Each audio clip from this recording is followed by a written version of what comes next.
जय हिंद बच्चों। इस समय आप लोग महामना इंस्टीट्यूट के यूट्यूब चैनल से जुड़े हुए हैं और इस चैनल में मैं आपका स्वागत करता हूं। आज हम लोग class 10th CBSE mathematics third chapter pair of linear equation in two variable के एक्सरसाइज 3.6 का क्वेश्चन नंबर 2 हम लोग देखने जा रहे हैं। ये क्वेश्चन नंबर 2 बहुत ही इम्पोर्टेंट है। इसमें से मैक्सिमम एक क्वेश्चन लगभग हमेशा पूछा जाता है, इसलिए इन क्वेश्चंस को आपको अच्छी तरह से तैयार करना होगा। हम क्वेश्चन नंबर 2 का फर्स्ट पार्ट हम आपको बताने जा रहे हैं, लेकिन इसके पहले हम आपको बता दें कि अगर आप इस चैनल पे नए हैं तो चैनल को सब्सक्राइब कर लीजिए, बेल आइकन को भी प्रेस कीजिए। अगर किसी प्रकार की कोई दिक्कत समझ में आती है तो आप हमें कमेंट करके बतावें। वीडियो को मैक्सिमम स्टूडेंट तक शेयर करें और वीडियो को लाइक ज़रूर करें। तो चलिए शुरू करते हैं क्वेश्चन नंबर 2 का फर्स्ट पार्ट। आप ध्यान से समझिए। Ritu can row downstream 20 kilometre in 2 hours and up stream 4 kilometer in 2 hours. Find her speed of rowing in still water and speed of the current. मैं आपको बता दूं इस क्वेश्चन को कि रितु नाम की एक लड़की है जो तैर रही है। और कैसे तैर रही है? तो एक तो जिस दिशा में नदी बह रही है, डाउन स्ट्रीम का मतलब जिस दिशा में नदी बह रही है उस दिशा में तैर रही है। तो एक बात आप ध्यान में रख लीजिए, जिस दिशा में नदी बह रही होगी अगर उस दिशा में ऋतु तैरेगी तो ऋतु के तैरने की स्पीड बढ़ जाएगी।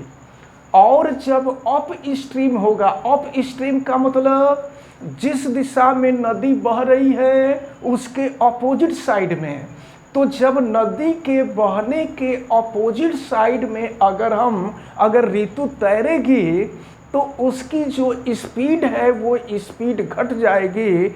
इस बात को आप दिमाग में रखे रहिएगा। आप देखे भी होंगे कि अगर हवा बह रहा है और जिस दिशा में हवा बह रहा है अगर उस दिशा में आप साइकिल चला रहे हैं तो आपके साइकिल की स्पीड बढ़ जाती है, और जिस दिशा में अगर हवा बह रहा है उसकी अपोजिट डायरेक्शन में अगर आप साइकिल चलाते हैं तो साइकिल की स्पीड घट जाती है। बिल्कुल उसी तरह से जिस डायरेक्शन में नदी फ्लो हो रही है, रिवर जो है फ्लो हो रही है, तो अगर उस डायरेक्शन में ऋतु रो करेगी तो उसकी स्पीड बढ़ जाएगी और अपोजिट डायरेक्शन में उसकी स्पीड घट जाएगी। तो सबसे पहले देखिए, अब आपसे पूछा जा रहा है कि find her speed of rowing in still water. Still water का मतलब होता है रुका हुआ जल।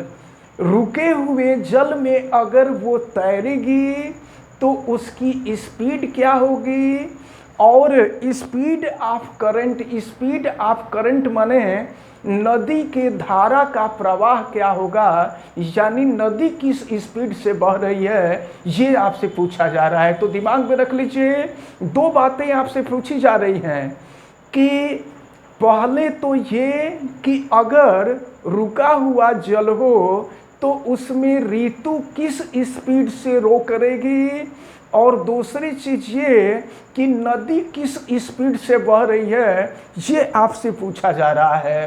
तो हम सपोज कर लेते हैं कि let speed of rowing in still water is x kilometre per hour and speed of the current is y kilometre per hour. ये हम लोग सपोज कर लेते हैं, नोट कर लेते हैं। Let speed of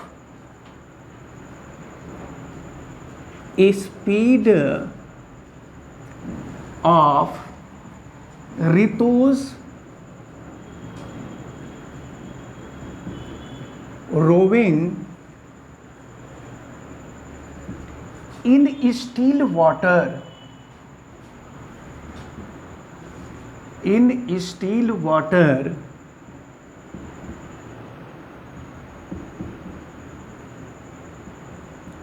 still water is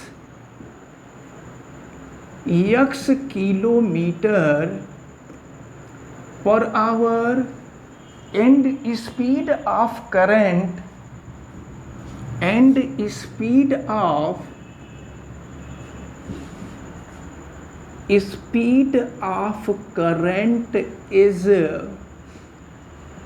y kilometre per our. दिमाग में रखे रहिएगा, हमने सपोज किया है कि ऋतु के रो का स्पीड जो है वो x किलोमीटर पर आवर है और स्पीड ऑफ जो करंट है, करंट का जो स्पीड है वो y किलोमीटर पर आवर है। तो जब डाउन स्ट्रीम में स्पीड क्या होगा? डाउन स्ट्रीम का मतलब जिधर पानी बह रहा है उसी दिशा में जब ऋतु तैरेगी तो उसकी स्पीड जो होगी ऐड हो जाएगी। तो स्पीड इन डाउन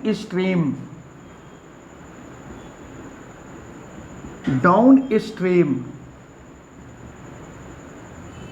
ये हो जाएगा x plus y kilometre per our.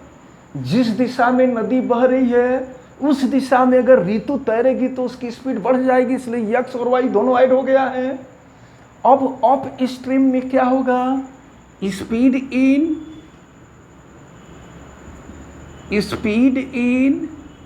Up stream, तो अप स्ट्रीम में जिधर नदी बह रही है उसके अपोजिट डायरेक्शन में वो तैरेगा, तो अपोजिट डायरेक्शन में तैरेगा तो स्पीड घट जाएगी। तो ये हो जाएगा x minus y kilometre per hour. अब देखिए फर्स्ट कंडीशन देखा जाए। फर्स्ट कंडीशन क्या है? अभी तो ये सारी चीजें हम लोग एज्यूम किए हैं, अब हम फर्स्ट कंडीशन अप्लाई कर रहे हैं। देखिए क्या है, जब वह डाउन स्ट्रीम में तैर रही है तो 20 किलोमीटर में 2 आवर जा रही है। आपको पता है कि speed equal to distance upon time, इसी फार्मूले का हम यूज करेंगे।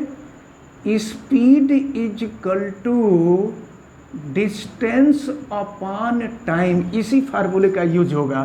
तो अब देखिए फर्स्ट कंडीशन में वो डाउन स्ट्रीम में तैर रही है ऋतु, तो डाउन स्ट्रीम में स्पीड क्या है? x प्लस वाई है, और डाउन स्ट्रीम में 20 किलोमीटर डिस्टेंस ट्रेवल कर रही है। कितने टाइम में? तो 2 आवर्स में। 2 से इसको डिफाइन कर दीजिए, 10 हो जाएगा, यानी x plus y equal to 10, equation number 1। अब इसके बाद हम आते हैं सेकंड कंडीशन पर। तो सेकंड कंडीशन क्या है? तो सेकंड कंडीशन में अप स्ट्रीम, तो अप स्ट्रीम में स्पीड हो जाएगा x माइनस वाई, और अप स्ट्रीम में कितना जा रही है? तो 4 kilometre in 2 hour. 4 kilometre distance है, 4 किलोमीटर, और टाइम है 2 आवर। 2 से इसको कट कर देंगे तो x minus y equal to हो जाएगा 2। ये हो गया आपका इक्वेशन नंबर 2। अब हम लोग इन दोनों इक्वेशन 1 और इक्वेशन 2 को सॉल्व करेंगे। तो चलिए देखिए क्या मिलता है, दोनों को हम सॉल्व करते हैं। तो अब जो है दोनों को ऐड कर दिया जाए, इक्वेशन 1 और 2 को। तो अब जो है, चलिए देखिए गलती से लिख गया था, x plus y equal to 10 equation number 1 है, और x minus y equal to 2 equation number 2 है। अब हम इक्वेशन 1 और 2 को सॉल्व करेंगे। हम यहाँ एलिमिनेशन मेथड अप्लाई कर देते हैं। तो इक्वेशन 1 और 2 को ऐड कर देंगे, y से y कैंसिल हो जाएगा, और x plus x 2x equal to 10 plus 2 12 हो जाएगा। x इजकल टू 12 अपॉन 2, 2 से इसको कट कर देंगे, 6 हो जाएगा। x is equal to 6 kilometre per hour. तो x क्या है? ये जो है स्पीड ऑफ ऋतुज रोविंग इन स्टिल वाटर, यानी रुके हुए पानी में रितु के तैरने का ये स्पीड है। रितु 6 किलोमीटर पर आवर के स्पीड से तैर रही है। अब इसके बाद यक्स की वैल्यू हम पुट कर देते हैं इक्वेशन 1 या 2 में। तो putting the value of x in equation 1, चलिए इक्वेशन 1 में हम पुट कर देते हैं। लिख सकते हैं आप यहाँ putting the value of x in equation 1, equation 1 में पुट कर देते हैं। तो x की वैल्यू 6 + y = 10 है। यहाँ से y की वैल्यू निकालेंगे 10 - 6 हो जाएगा। तो y = 10 - 6 4 किलोमीटर पर आवर। तो इसका मतलब ये स्पीड ऑफ करंट जो है 4 किलोमीटर पर आवर है।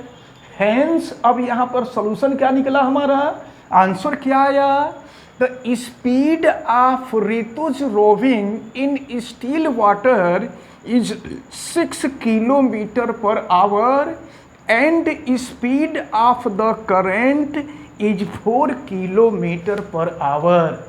इस प्रकार क्वेश्चन नंबर 2 का जो फर्स्ट पार्ट है, ये फर्स्ट पार्ट सॉल्व होता है। इस प्रकार हमें उम्मीद है कि ये क्वेश्चन आप सबको बहुत अच्छी तरह से समझ में आया होगा। आप वीडियो को लाइक ज़रूर कीजिएगा, चैनल को आप सब्सक्राइब भी कीजिएगा, वीडियो को मैक्सिमम स्टूडेंट तक आप शेयर भी करेंगे, बेल आइकन को प्रेस भी कीजिएगा। और किसी प्रकार की कोई दिक्कत समझ में आएगी तो आप कमेंट करके बताइएगा। आप सभी लोगों का बहुत बहुत धन्यवाद। जय हिंद।